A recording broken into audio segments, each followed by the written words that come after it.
This is Saurabh, and you're listening to my favorite talk show, the PG Show with Aditya. This is episode 228 on the 1st of July 2020. If the first 6 months of the year 2020 were in one word, chaotic, it brought out the worst of humanity, showed the fragility of the human mind. How will the last 6 months pan out? It's difficult to predict because it's difficult to predict the human mind.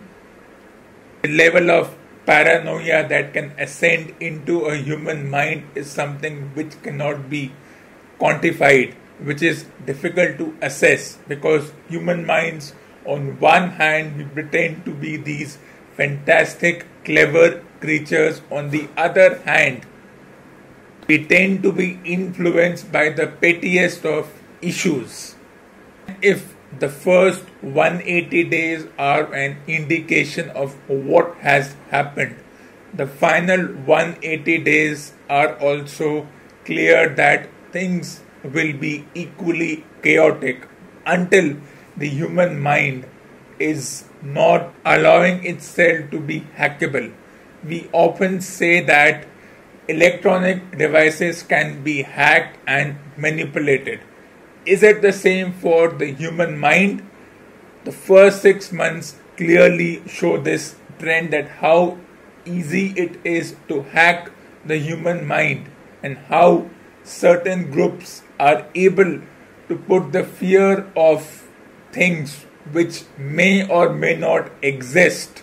And as over centuries, humanities moved from being nomads to settlers, the definition of civilization changed over time.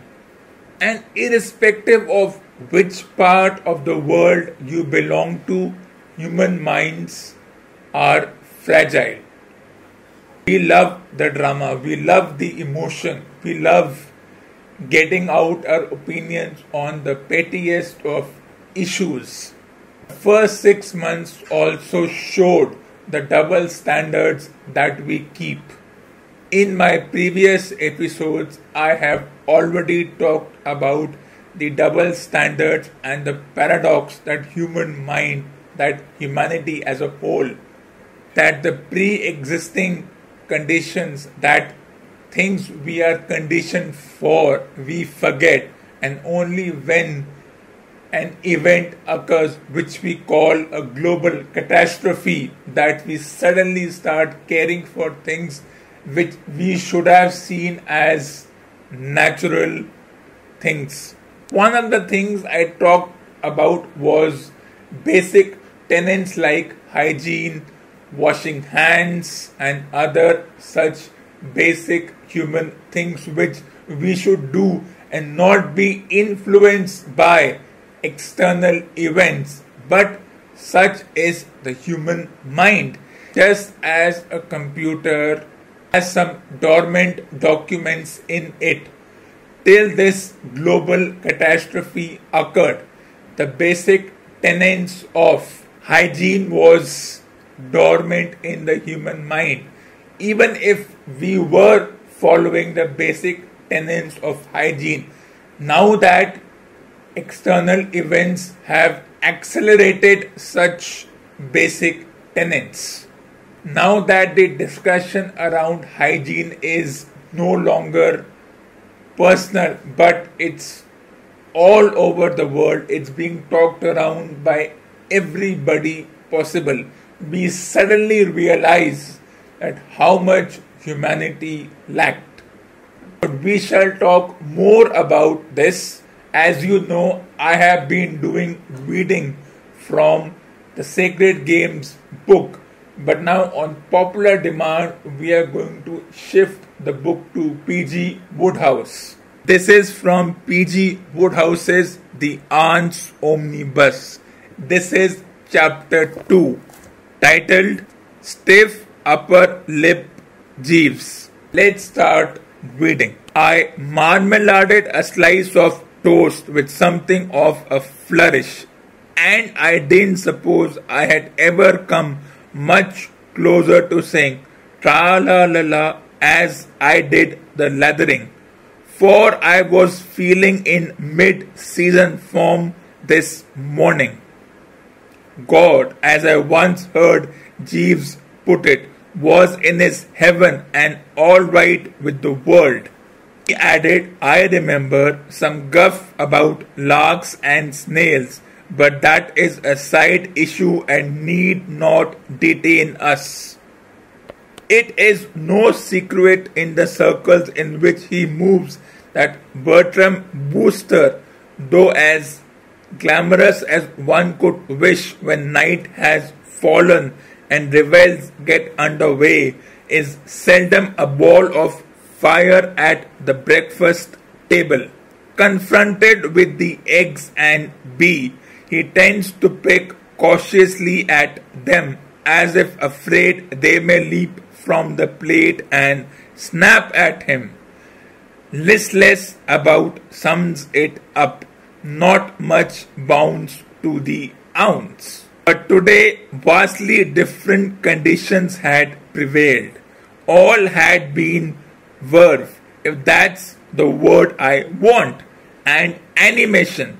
Well, when I tell you that after sailing through a couple of sausages like a tiger of the jungles, tucking into its luncheon coolie, I was now, as indicated, about to tackle the toast and marmalade, I fancy I need say no more. The reason for this improved outlook on the proteins and carbohydrates is not far to seek.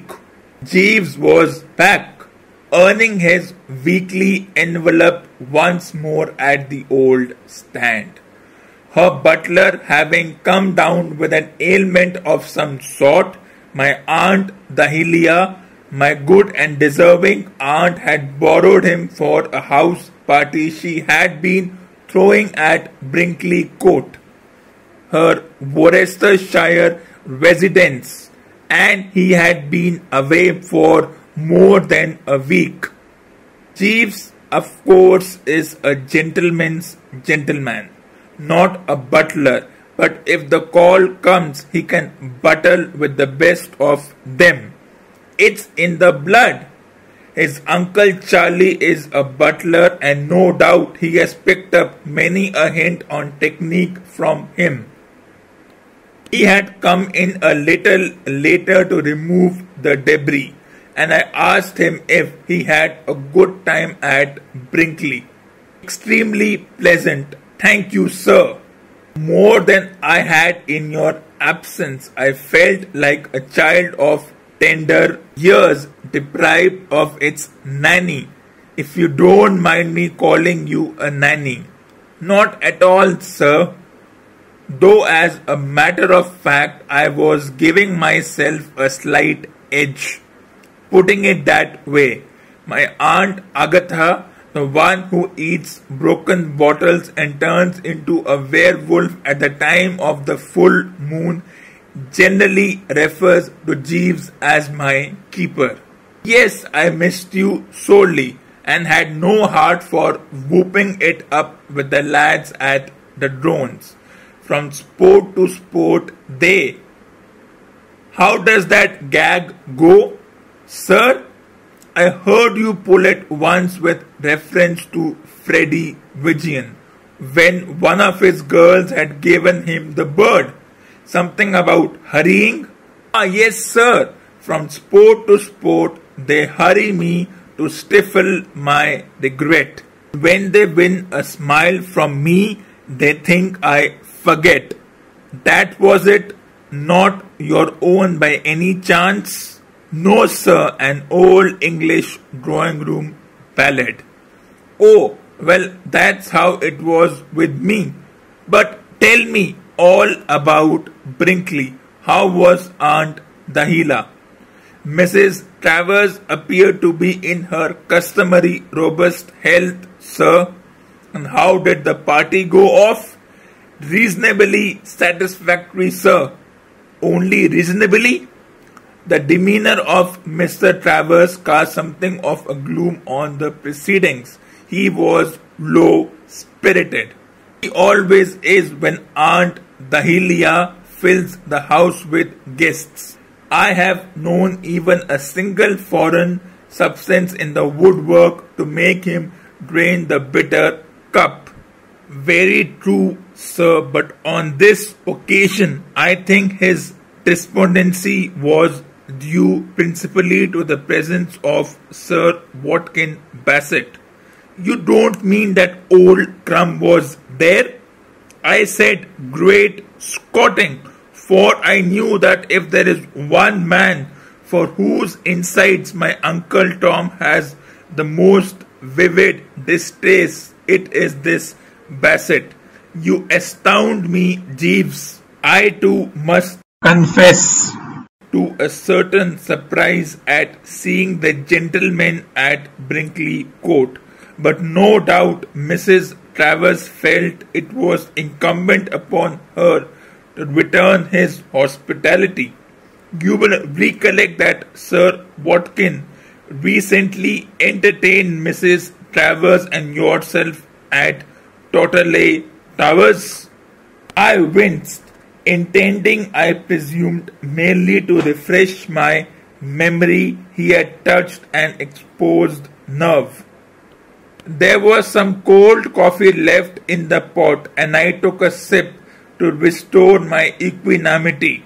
The word entertained is not well chosen, Jeeves.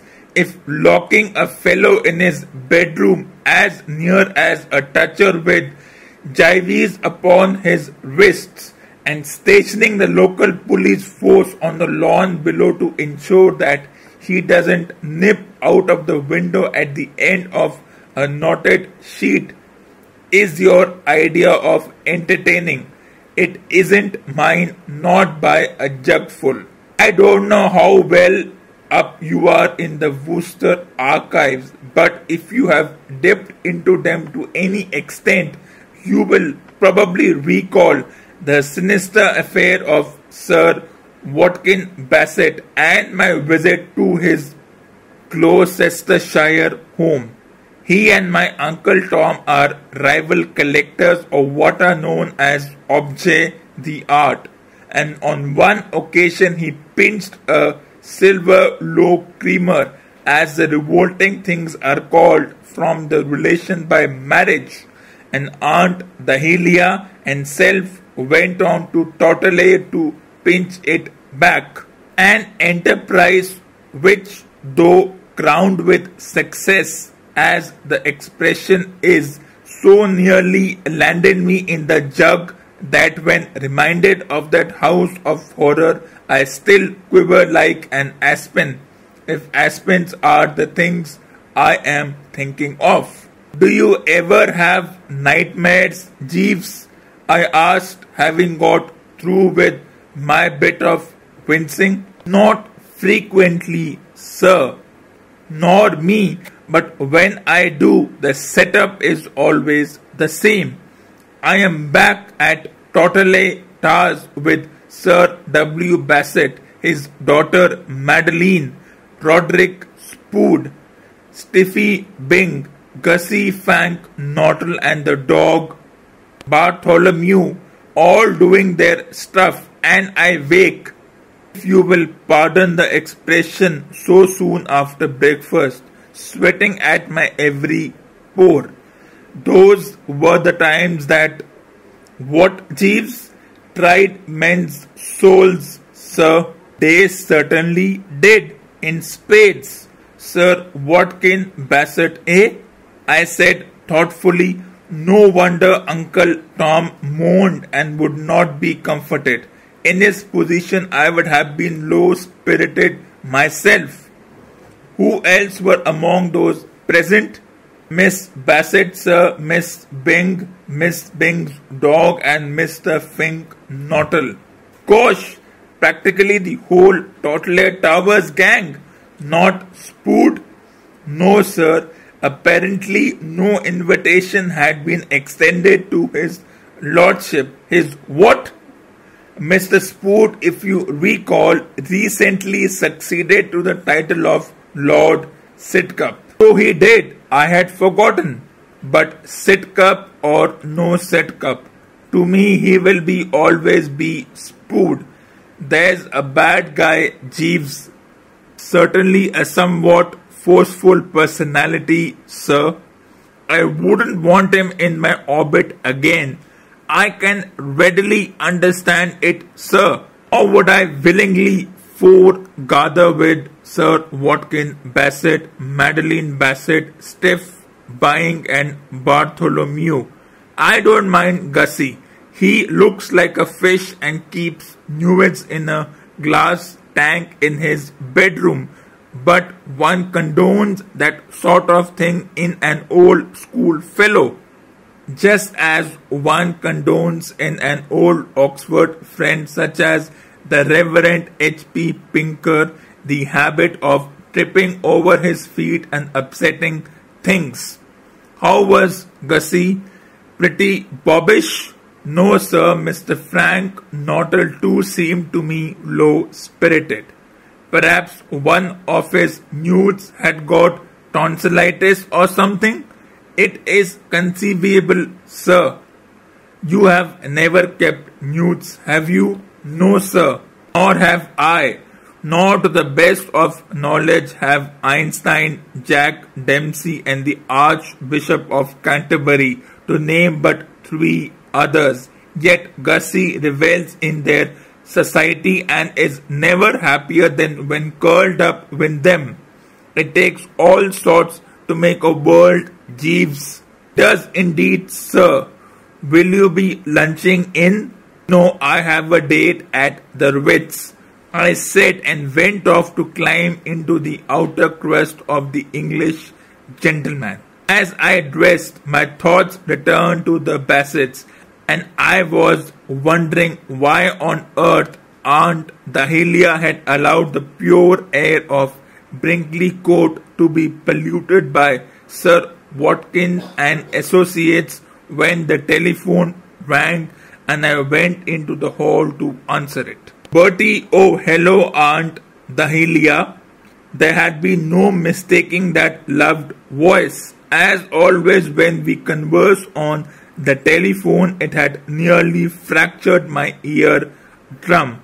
This aunt was at one time a prominent figure in hunting circles, and even when in the saddle, so I am told, could make herself heard not only in the field or meadow where she happened to be, but in several adjoining counties. Retired now from active fox chivying, she still tends to address a nephew in the tone of voice previously reserved for rebuking hounds for taking time off to chase rabbits. So you are up and about, are you? She boomed. I thought you'd be in bed, snoring your head off. This ends part 1 of this episode. Stay tuned for part 2. Let's continue discussing in the language of Jeeves and PG Wodehouse. If you love gossip, then the various pseudo-digital networking sites are for you.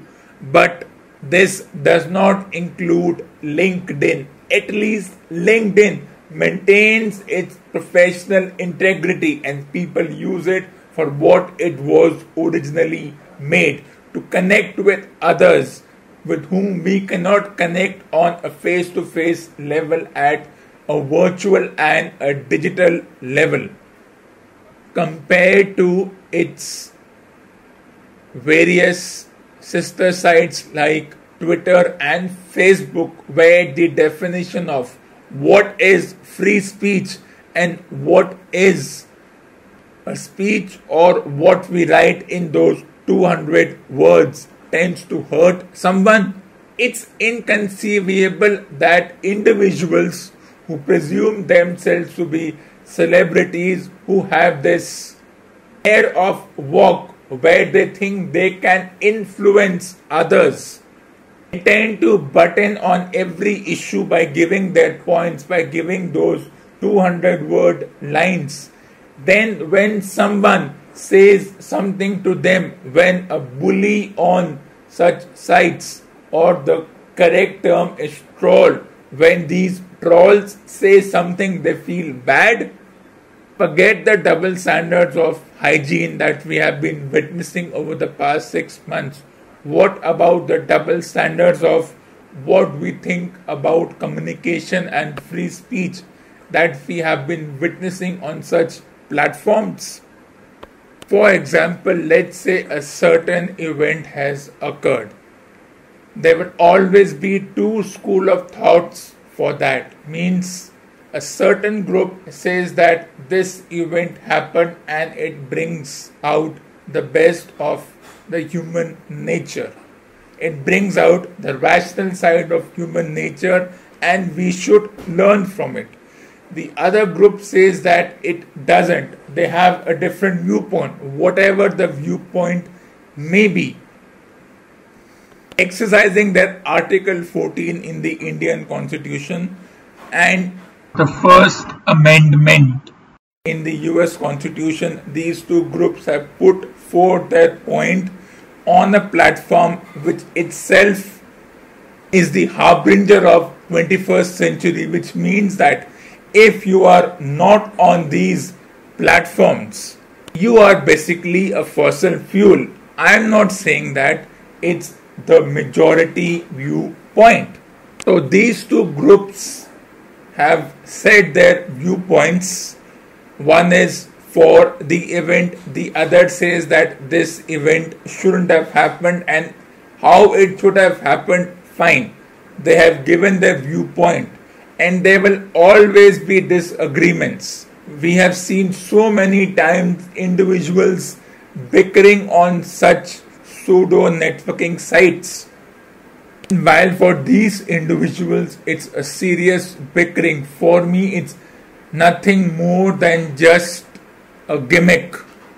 But such gimmicks or bickerings often get out of hand when the followers of these two groups take over. Followers or fanatics of these two groups take over. The definition of who is a follower, how do you define a follower in the 21st and the 22nd century has changed dramatically. It is no longer about having followers in real life. Now it's about having followers on such pseudo networking sites. It's so easy to garner followers. All you need is a phone, a good internet connection and the knowledge to have an account on one of these sites. All you have to do is press the button, the follow button, and there, lo behold, you are following that person. It becomes 23 lakhs to 24 lakh followers. But for me, such following means nothing. I will never take such followers or subscribers seriously. But in the world of pseudo media where celebrities become such divine-like creatures, where we want to listen to them talk about an issue, where we want them to talk against a particular issue or for a particular issue, where a celebrity is so influenced by what others say that when somebody trolls them or bullies them, they feel bad.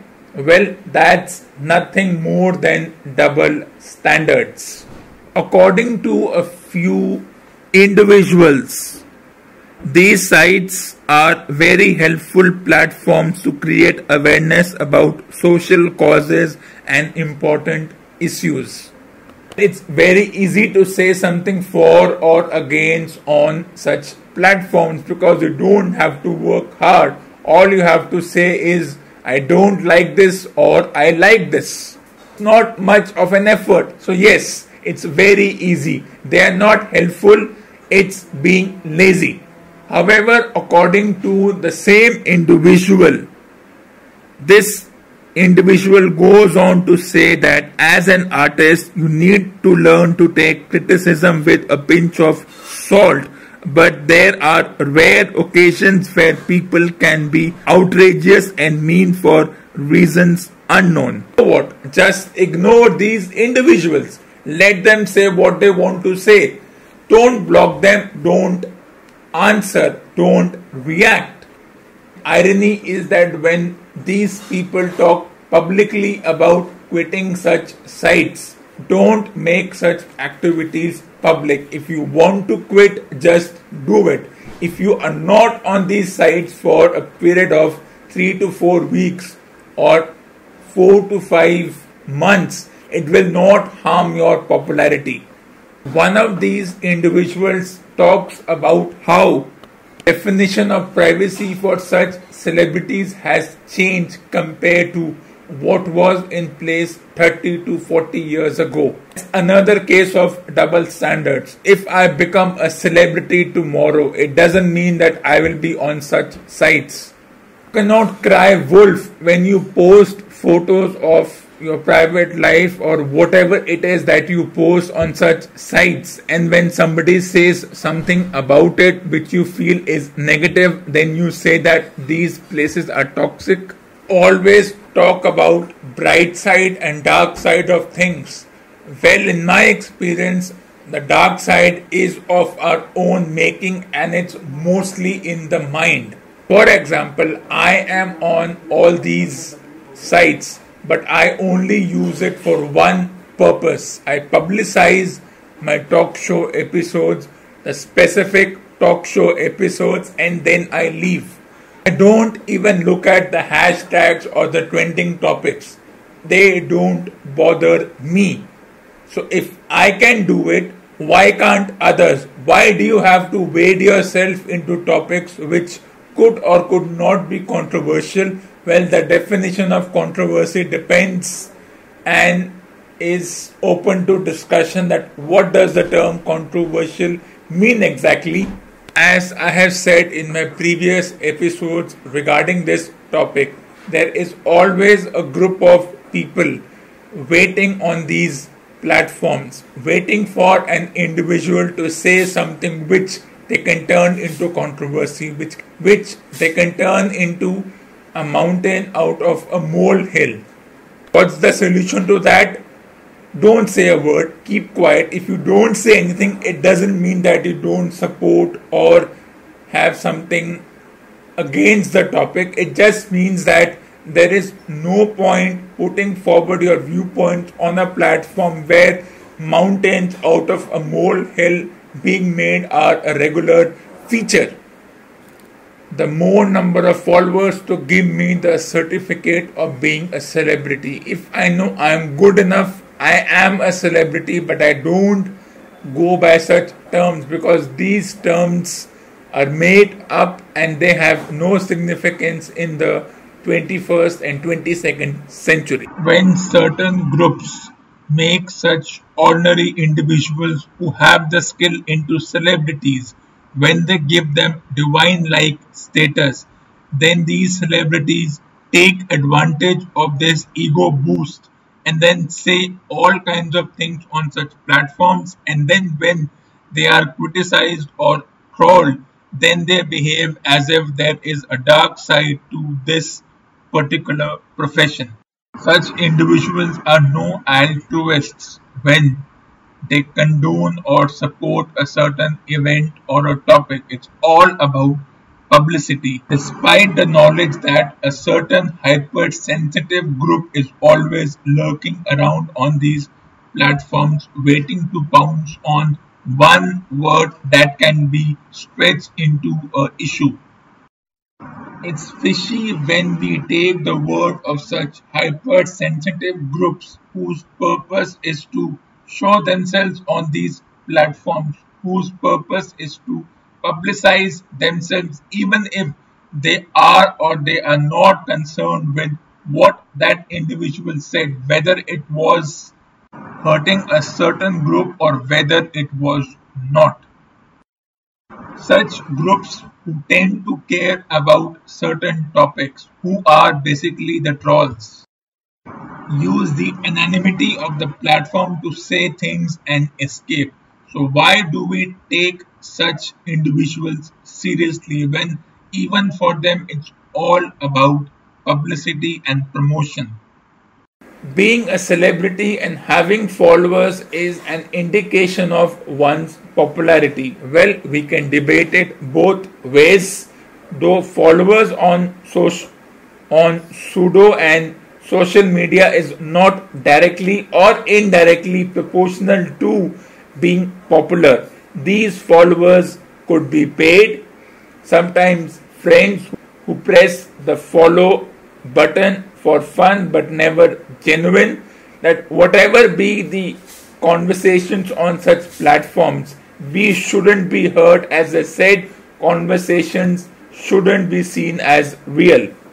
This following is only plausible and justifiable on digital or pseudo social media platforms. If we follow in real life, then those people are called stalkers or any adverse term one can think of. Followers on such platforms are a mockery of what the term followers mean.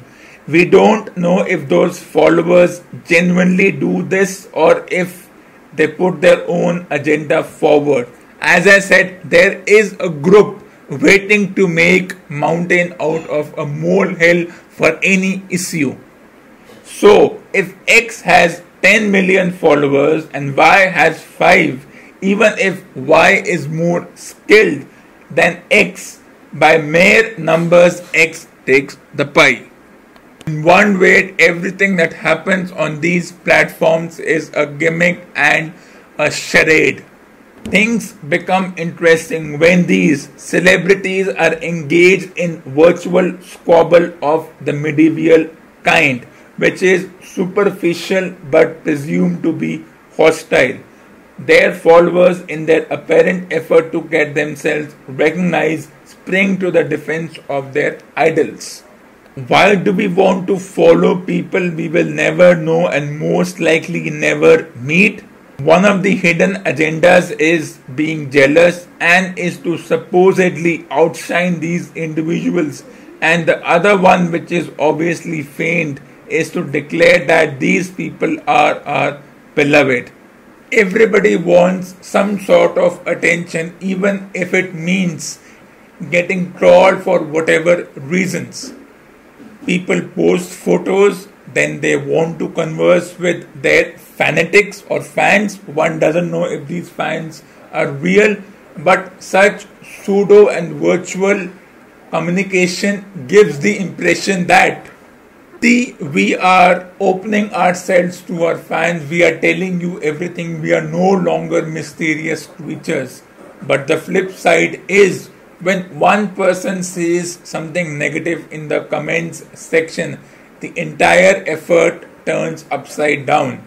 Then people start talking about the dark side. Means on one hand you post, and when somebody says something negative or aspersive or whatever, then you start talking about dark side, you start crying wolf. As I said before, this entire thing is a charade, a gimmick.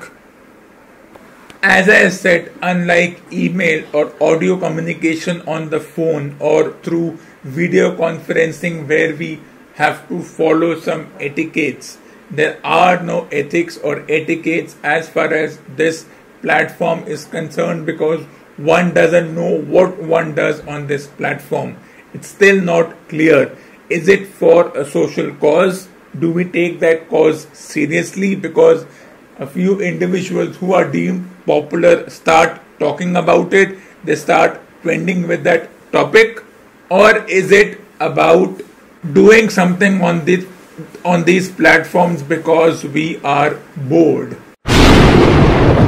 This ends episode number 228 on the 1st of July 2020.